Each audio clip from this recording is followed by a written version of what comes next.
The 13th century was fateful for Europe. The technological and cultural revolution that was to transform the old continent into an unquestioned global hegemon was underway. Europe flourished in anticipation of its triumph. But climbing to the top would be neither quick nor easy.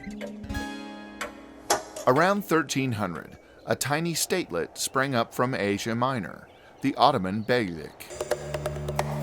It grew with unbelievable speed. First, it swallowed the surrounding statelets.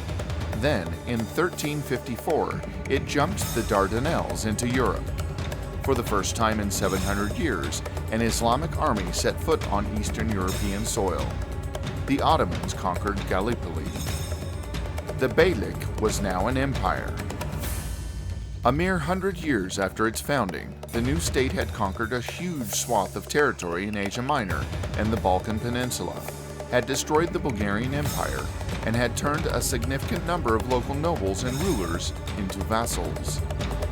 Contemporaneously, a city belonging to the already defunct Bulgarian Tsardom was standing all by itself amidst the Islamic tide.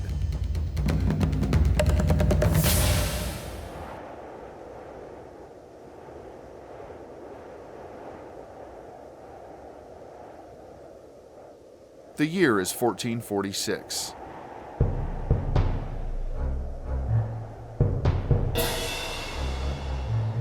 Lovech is holding out desperately under the onslaught of the Muslim armies. Surrounded on all sides, the city resists for 50 long years. Finally, as a result of betrayal, it falls to the Ottomans. The last Christian Bulgarian stronghold joins the Islamic Ottoman Empire.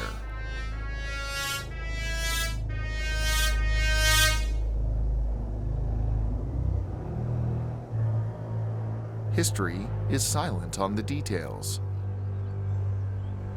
All we know is that the last commander refused to bow to the invaders. The voivoda, Stanko, also known as Kusan, was evicted from his castle and hid in the forests and caves surrounding the city. There, he gathered a band of loyal soldiers and continued to resist in futility.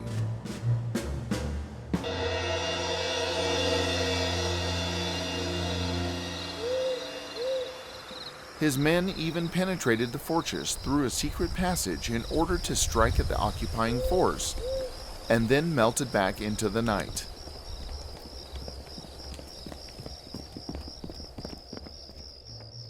His sorties terrified the Ottoman garrison, while to the local populace he was already a legend.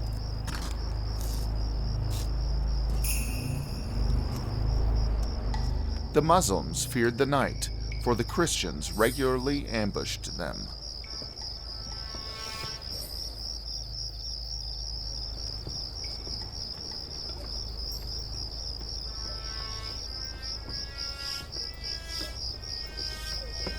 The Bulgarians believed that in critical situations, Kusan would come to their aid.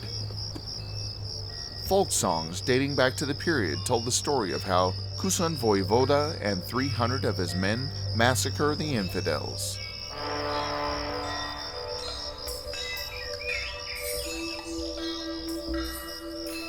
In truth, Kusan's men were far fewer in number, but the damage they inflicted on the enemy and the fear they instilled in their hearts caused the Turks to overestimate their strength. In the end, the Ottoman authorities decided to pull down the fortress. Their rationale was strategic.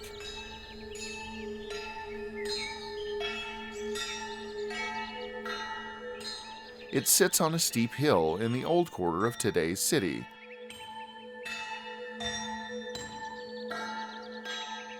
On three sides runs the river Osum, which here makes a series of sharp turns.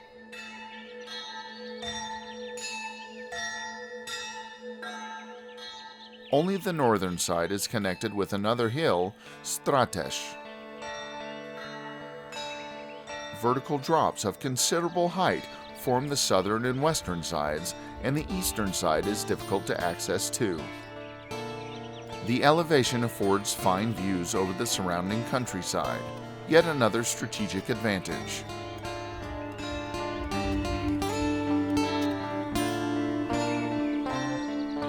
Three-meter thick walls rise from the steep rocks, enclosing a 1,200 square meter dungeon.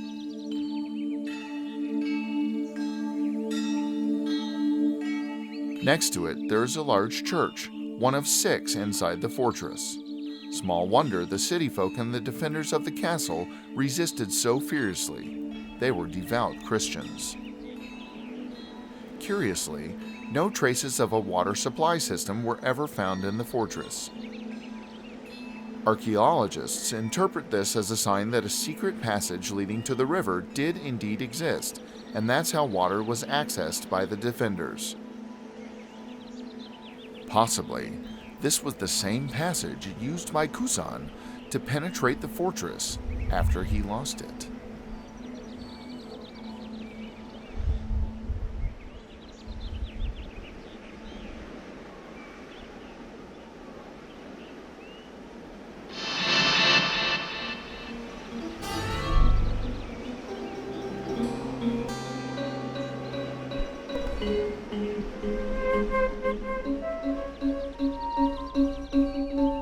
Lovech is situated about 140 kilometers northeast of the Bulgarian capital Sofia, at the point where the expansive Danube plain meets the foothills of the Balkan Range, the mountain chain that gave the entire peninsula its name.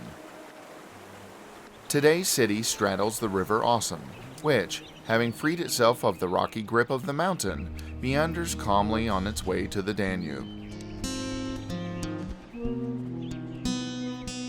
Osum is formed by the confluence of 2 smaller streams, the Black Osum and the White Osum. It is as if the city is captive to this dualism. Good and bad are locked in an eternal struggle over its territory. As with most medieval settlements, the choice of location between the 3 hills of the Stratesh, Isaria, and Bash-Bunar was dictated by the strategic concerns rather than worries about the climate. The spot where the shortest route between the Danube and the Aegean, as well as between Serdica, present-day Sofia, and the Black Sea meet. In the Middle Ages, whoever held the city was in control of these roads. Therefore, Lovech was key to the security of both the First and the Second Bulgarian empires. The city is surrounded by hilly and inaccessible terrain, characterized by fine views. The river meanders through rich montane vegetation, expansive meadowlands, and vineyards.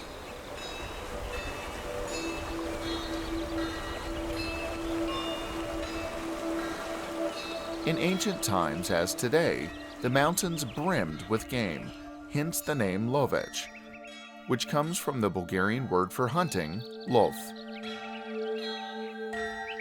Lovech then means a settlement which affords good opportunities for hunting.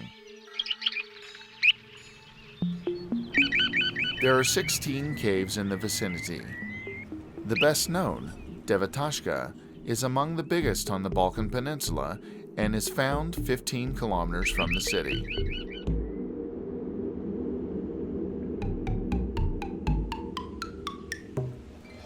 A mere 2,500 square meters have been explored, a fraction of its real size. In certain spots, the cave galleries reach 60 meters in height, meaning you could fit Bulgaria's biggest church, the Patriarchal Cathedral St. Alexander Nevsky, or 2 castles the size of the Lovech one inside a chamber.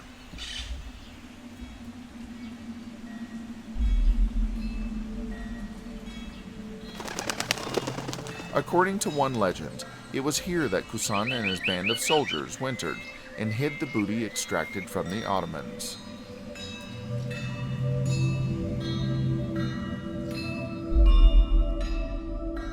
only 10% of the cave system has been explored.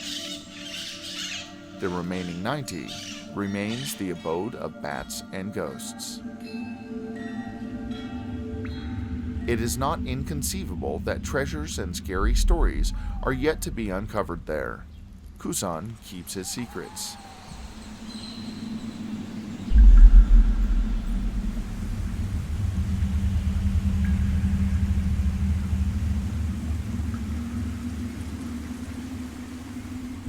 During the Cold War, the military used the cave as a petrol storage facility. The giant reservoirs have been removed. Only their concrete bases are in place.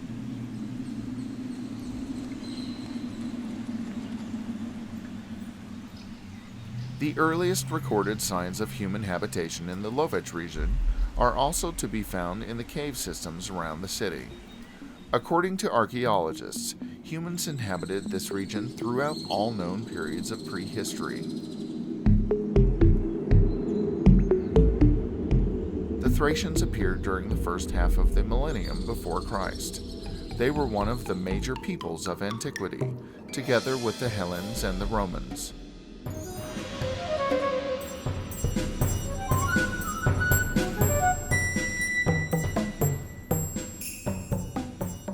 Two major treasure hoards of theirs were accidentally discovered during the mid-20th century, the Lukovic treasure and the Letnica treasure.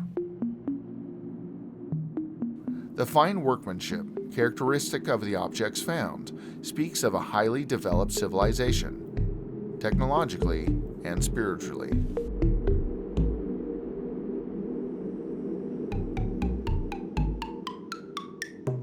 The Thracians succumbed to Roman rule during the 1st century after the birth of Christ. It was the Romans who left a dense network of roads, inns, military camps, and fortifications, all built to maintain their vast empire. The first traces of a settlement in the Lovech region dates back to their rule. The road in Melta was constructed within the confines of the modern-day city.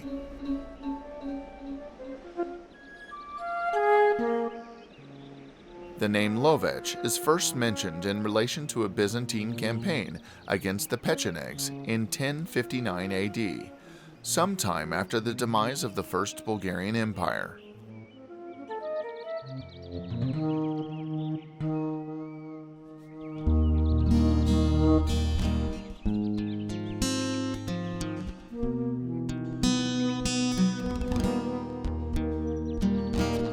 The second mention in the sources is related to the refounding of the Bulgarian state during the 12th century.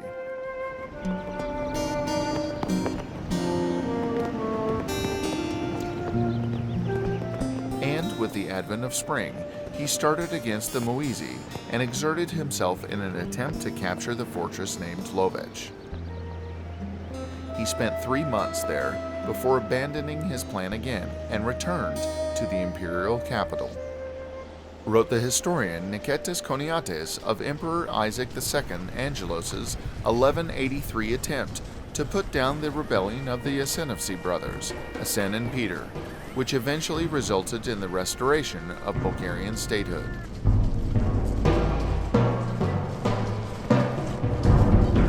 The emperor failed to crush the resistance of Lovech, which was crucial to the defense of the Bulgarian capital, Turnovo.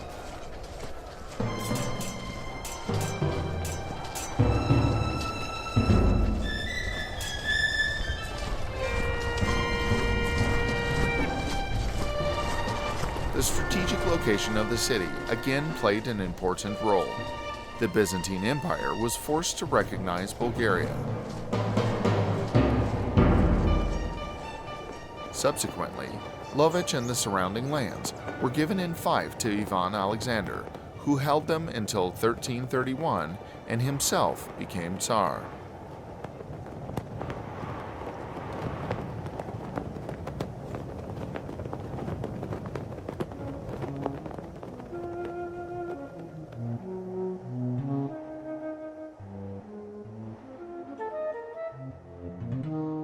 Ivan Alexander was possibly the most pious Bulgarian ruler. Bulgarian Christian culture owes its mid to late 14th century revival to him.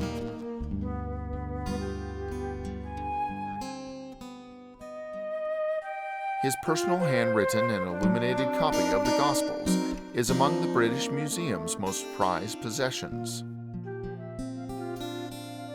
Ivan Alexander began his career as a patron of religious arts while he was still the feudal lord of Lovech.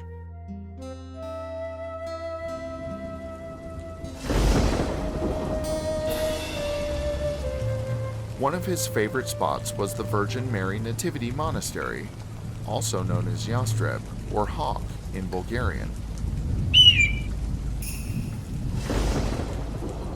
According to legend, every time the monastery was approached by a Muslim army, the icon of the Holy Mother of Christ would turn into a hawk and fly into the sky,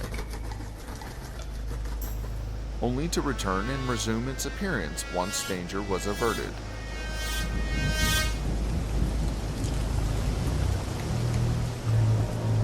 The monastery was burned to the ground several times and finally abandoned in 1698. In that year, the region suffered greatly from the atrocities committed by the Ottoman armies returning from the unsuccessful siege of Vienna. Furious after the failed campaign and their defeat at Zenta, the hordes of Sultan Mustafa II pillaged and terrorized the city and its surroundings. They were not deterred by the dark legend of Kusan. The Second Bulgarian Empire flourished between the 12th and the 14th centuries. In territory and population, as well as power, influence, and cultural pull, the Orthodox Christian state was large enough to compete with the declining Eastern Roman, also known as Byzantine, Empire. Over the course of 2 or 3 centuries, the Bulgarian rulers extended their sway over a stretch of land from the Danube Delta to the Adriatic and from Belgrade to Adrianople. Medieval Bulgarian writers created works that subsequently formed the fundament of Russian literature.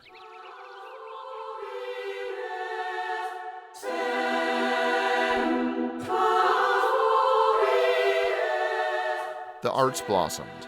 Good examples of their advancement are the frescoes of the Boyana Church near Sofia, where an unknown master created works whose Renaissance spirit and technique predated the actual Renaissance by decades.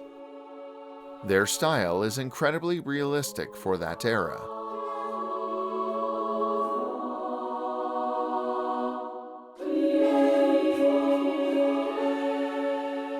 The Bulgarian capital, Tarnovo, rightfully laid claim to the title of Third Rome. It was a pearl in the crown of Eastern Christianity, flourishing after the decline of the Second Rome, Constantinople.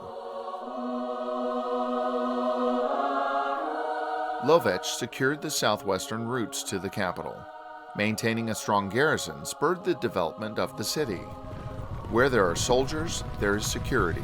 And security means suitable conditions for research and writing. The sword protects the book, hence Lovech's development as an artistic and cultural hotspot.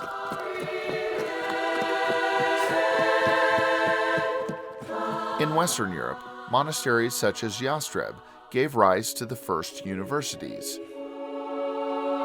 That didn't happen in the Balkans, submerged as they were under the tidal wave of Islamic conquest. Even the physical destruction of the monastery was not an obstacle to spiritual continuity. The city remained important culturally, and many religious leaders of the nation were born or worked there.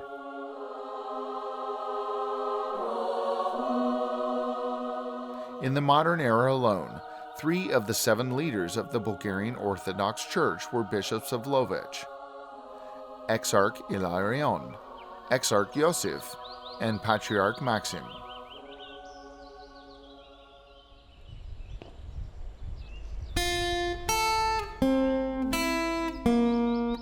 The long decline of the Ottoman Empire was in full swing by the 19th century, and yet Lovech prospered. The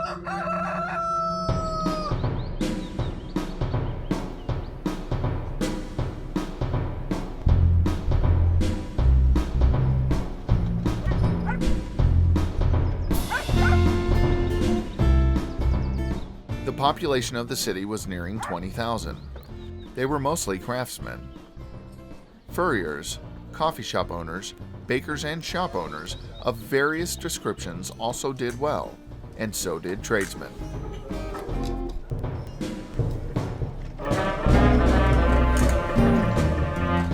The eastern part of the city nestled in the folds of the surrounding mountain and was built amphitheatrically. In springtime, the valley is a magnificent sight, wrote a French traveler. An Englishman who visited just before the Russo-Turkish War of 1877 to 1878 was even more taken. Lovech is one of the most picturesque and beautiful cities I have ever seen, and that includes Turnovo, which it somewhat resembles. The houses follow a deep basalt ravine, the walls of which rise steeply around it. Trees and minarets shoot up between the houses and thus magnify the effect. The fast-flowing river Osum, about 50 yards wide, runs the length of the city and is spanned by the arches of a new stone bridge. The entire city has a gay feel. Bulgarian women, especially beautiful in this region, spin wool at the doorways of their houses, dressed in their gorgeous attire and accompanied by their children. The houses with their wide eaves and roofs with large asymmetrical yellowish-gray stone slabs presented the eye with the most pleasing sight.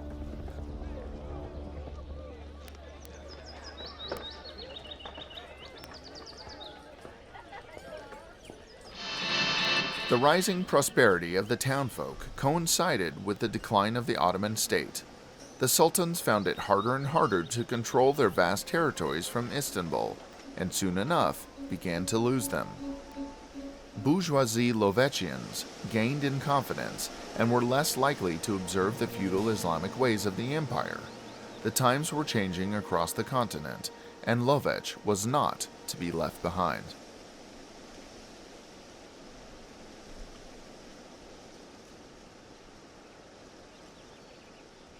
By the 1840s, Central and Eastern Europe were divided between three empires: the Russian, the Austro-Hungarian, and the Ottoman.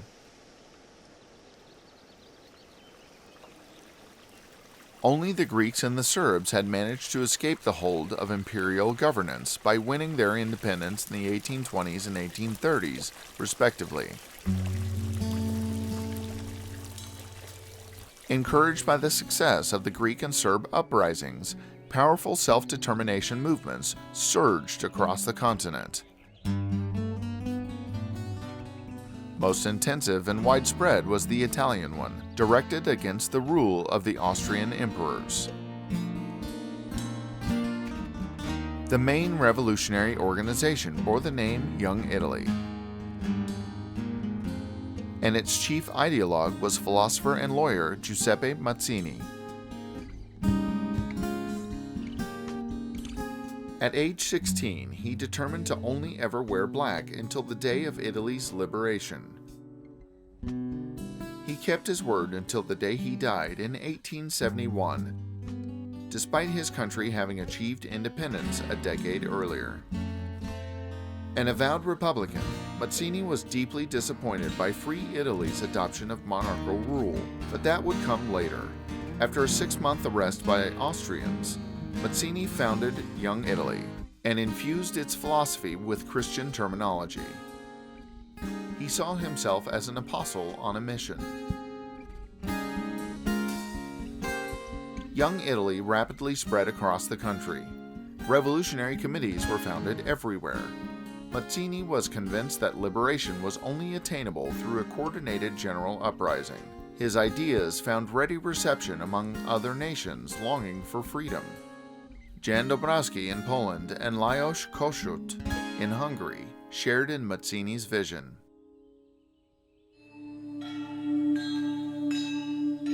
The idea of national revolution first made its way into Bulgaria mid-century.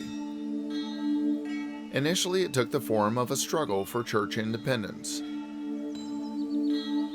This masked the real purpose: preparation for national liberation. Lovech was one place where church independence was contested most passionately. The city was already the center of the national liberation struggle, a secret capital of Bulgaria that was by now straining to achieve political independence.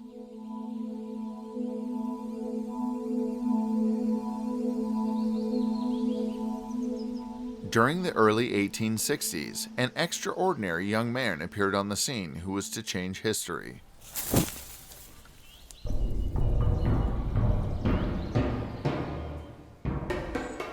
Vasil Levsky was a former monk, the nephew of an influential clergyman who escaped the onerous patronage of his uncle and made his way to Belgrade. There, a group of immigrants had formed a legion, a paramilitary group in support of the Serbian war effort in case of conflict with the Ottomans. Levsky signed up and gave himself to training.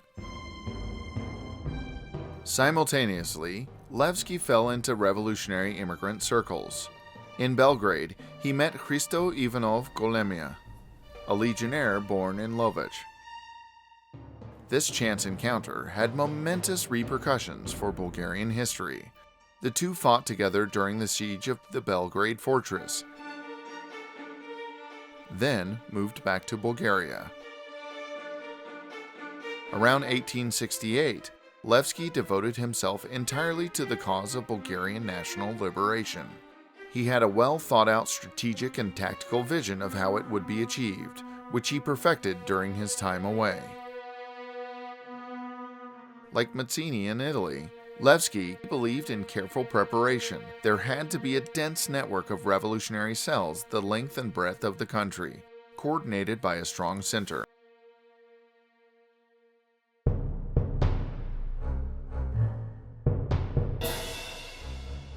In December of 1868, he began traversing the Bulgarian lands in an effort to set up committees.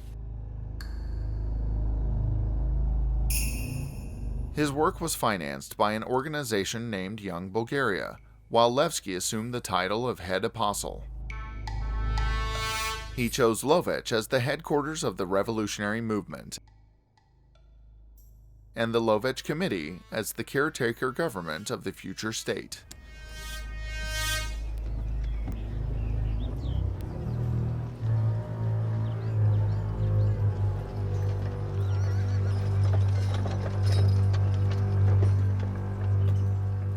He also appointed his old friend Hristo Ivanof Golemia as the head of the organization's secret police.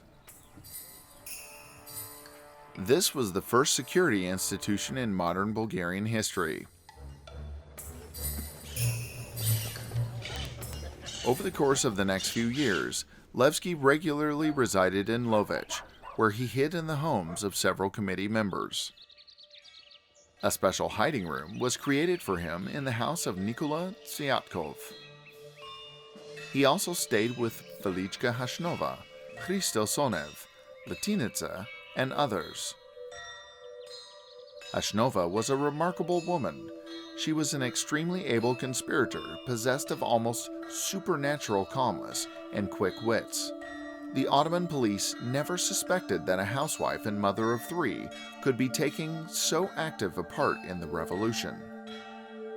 In a mere 3 years, Levsky managed to crisscross the territory of Bulgaria with a dense network of committees.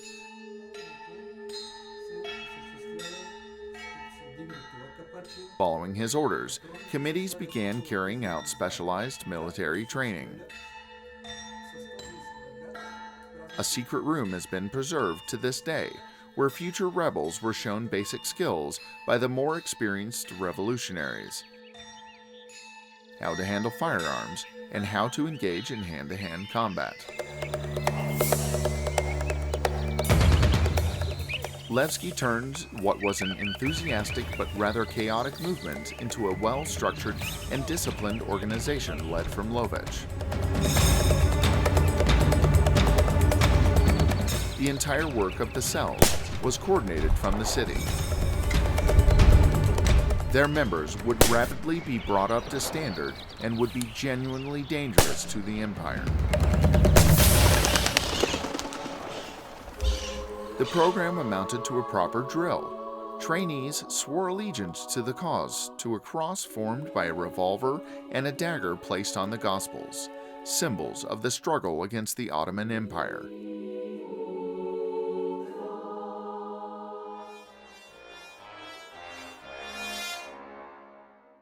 Revolutions are not merely a romantic pursuit, though. They are also dangerous. The Imperial Security Services were quick to spot trouble. They had known about Levsky's activities for a while. In the police jargon of the time, he was known as Jingibi, ghost-like one, for his ability to evade arrest. His self-possession, quickness of mind, and sheer luck were legendary. No one is insured against failure, though, especially against the failure of others. Despite Levsky's categorical prohibition, one of his companions, Dimitar Obsti, carried out an extremely audacious robbery of an imperial treasury convoy traversing the Arabakonak Pass. The robbery was successful, but it angered the Ottoman government. Severe repressions against the revolutionaries followed, and Levsky realized the organization was in grave danger. He knew his entire archive was being kept in the capital, and should it fall into the hands of the police, thousands of conspirators would be persecuted violently.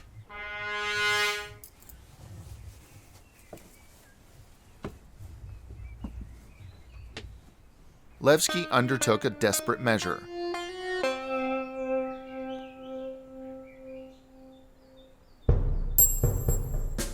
He went to Lovech in person to collect the archive and move it out of the country.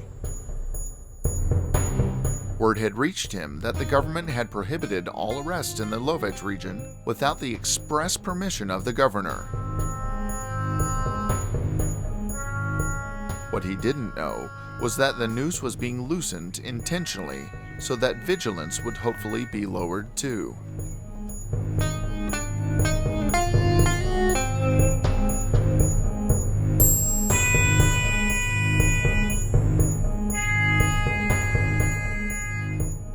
On December the 24th, 1872, Levsky traveled to Lovech dressed as a Turk. He stayed with Nikola Sirkov and Velichka Hashnova. He managed to collect the archive and sewed it into his horse's saddle. On Boxing Day, he started towards Turnovo in the company of Nikola Sviatkov. His ultimate destination was Romania. Levsky decided to spend the night in the Kukrina Inn, owned and operated by his old friend, Hristo Tsonev, Latinica.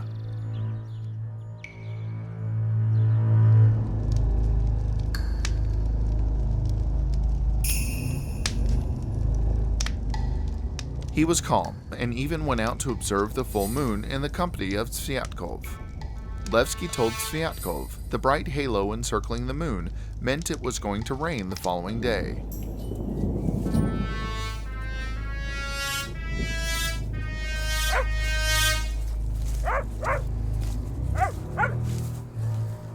Early in the morning, the inn was surrounded by Turkish soldiers.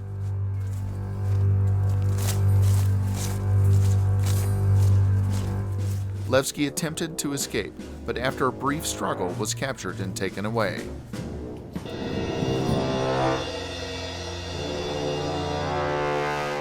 Two months later, he was sentenced to death and hanged in Sofia.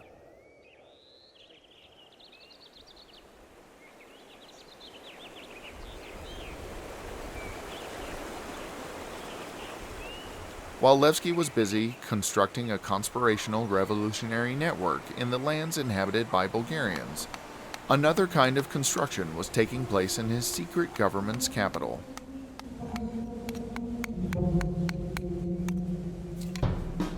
The city folk commissioned the famed architect and builder Nicola Fichev, also known as Usta Kolio Fichto, to build a new bridge across the River Osum.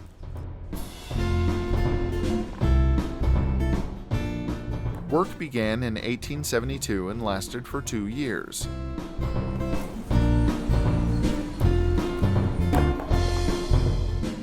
According to architects of later periods, the bridge is a masterpiece of complex and original design.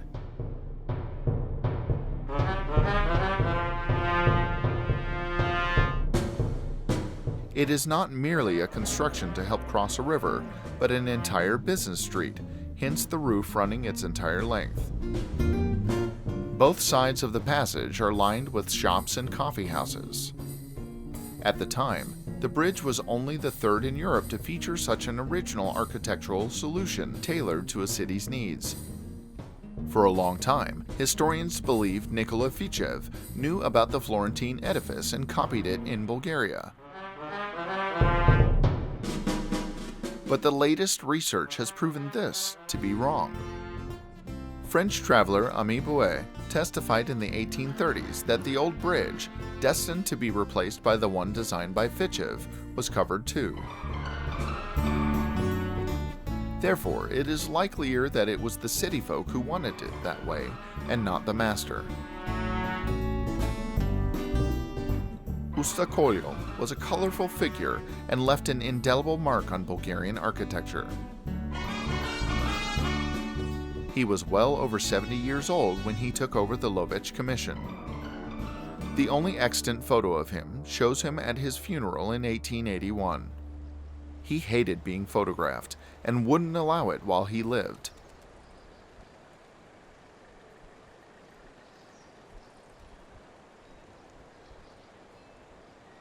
A tough character, Usta Kolio left the signs of the coming revolution on the covered bridge in Lovech.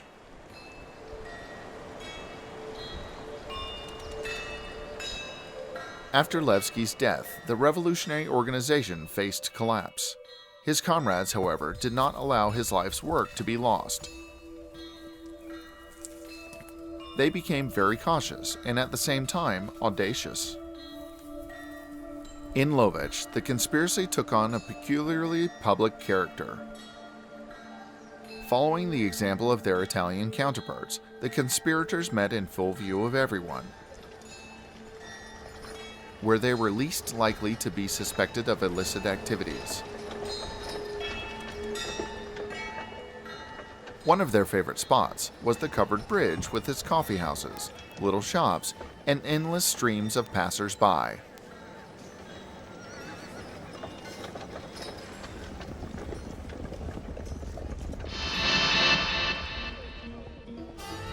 Hristo Ivanov Kolemia succeeded in saving the organization and preparing it for the April Uprising, which came in 1876. He headed the revolution in the region, fought the Ottoman army, and after the defeat of the uprising, hid in Levsky's secret room in Nikola Sviatkov's house.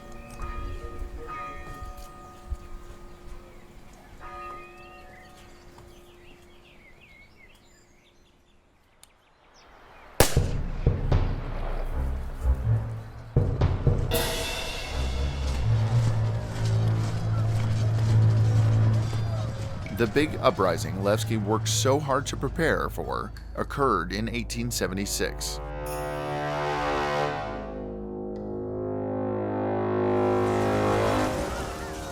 It was violently put down by the Ottoman authorities.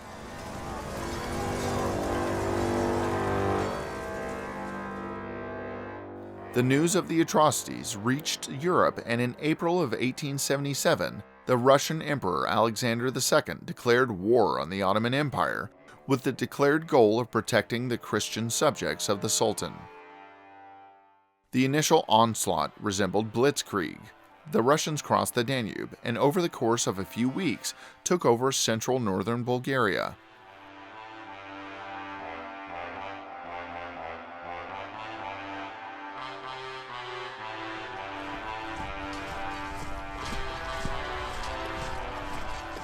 Lovech was captured on the 5th of July, 1877, by units of the Russian army, helped by Bulgarian volunteers. Among them was Hristo Ivanov, Golemia. But the Russians underestimated the determination of the enemy and overestimated their own strength. The commander-in-chief, Osman Pasha, sent an army corps from Pleven to recover the city for the empire.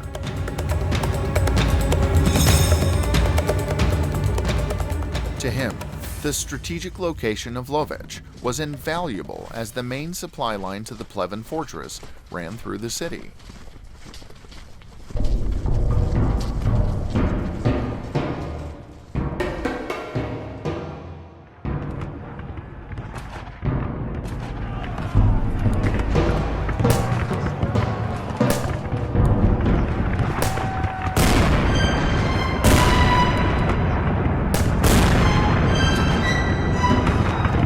After a day-long savage battle, the small Russian garrison and the Bulgarian guards were massacred to the last man.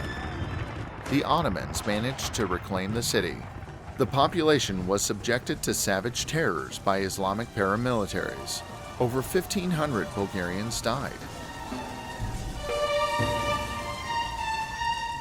The commander, Rifat Pasha, barricaded himself inside and ordered new redoubts and trenches to be constructed.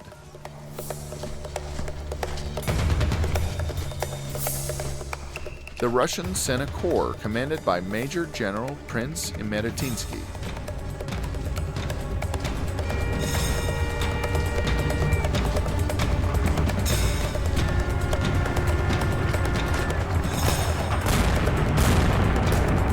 The Ottomans managed to hold onto their position for 3 days and were swept away by the Cossacks.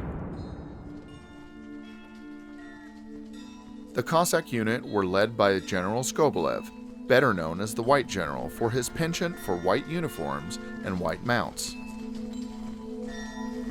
He came to the aid of the heirs of Kusan like a real archangel. Lovech was returned to the Christians on the 3rd of September, 1877. Skobelev is the hero of the day, wrote Emeretinsky in a telegram to the Russian Emperor.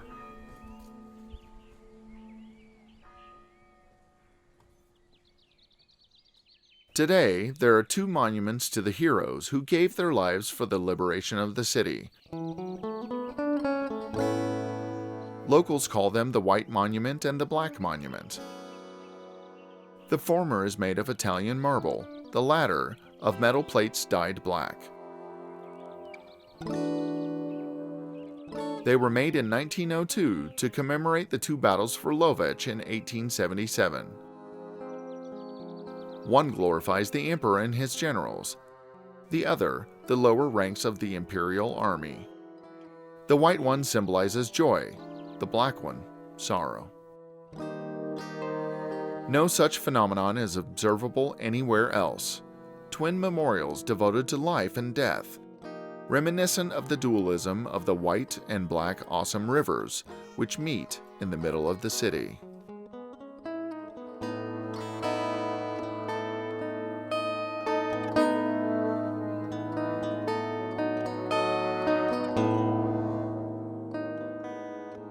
Multifaceted and diverse, Lovech is a study in continuity rather than contradiction.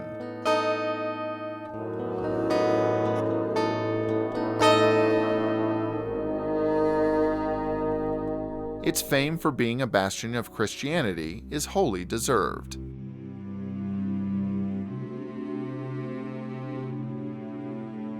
The first Bulgarian Orthodox cathedral to be constructed in the 21st century was consecrated here in 2017. The temple took 15 years to complete. It was built on the initiative of the Lovech Metropolitan Gavril. At the end of the last century, Gavril was still a bishop in Sofia. He once had a conversation with a wise old man who told him, "You will build a temple." As soon as he was enthroned in Lovech, the new metropolitan began planning for a new cathedral. The architectural plans were worked out by a Greek monk, and the last Orthodox ruler to bear the title Tsar, Simeon II, Bulgarian monarch until 1946, was present at the consecration. Simeon also happens to be the last emperor in Europe, since the title Tsar is a Slavic transcription of the Latin Caesar. The cathedral bears the name of Cyril and Methodius, enlighteners and the best-loved saints in Bulgaria and Russia. Pope John Paul II gave them the title of Protectors of Europe. Thus, apart from the heavenly protection of the Virgin, Lovech can rely on the two great brothers who gave the world the Cyrillic alphabet and were sanctified for it. This double patronage makes Lovech not a secret, but a very open center of contemporary orthodoxy. It is as though the city rose to fulfill the words of the Holy Apostle, the evangelist Luke. For there is nothing hidden that will not be disclosed, and nothing concealed that will not be known or brought out into the open.